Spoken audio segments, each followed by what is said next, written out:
السلام علیکم ورحمۃ اللہ وبرکاتہ۔ نحمدہ ونصلی علی رسولہ الکریم۔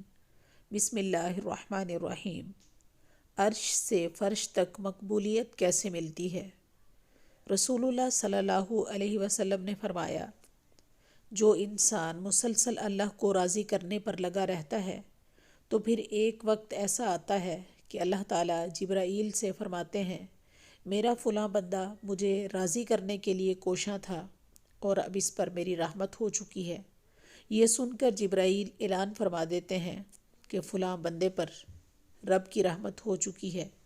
پھر یہی جملہ عرش اٹھانے والے فرشتے، ان کے ارد گرد والے فرشتے اور یہاں تک کہ ساتوں آسمانوں کے سارے فرشتے دہرانے لگتے ہیں، اور پھر یہی بیانیہ زمین میں اتار دیا جاتا ہے۔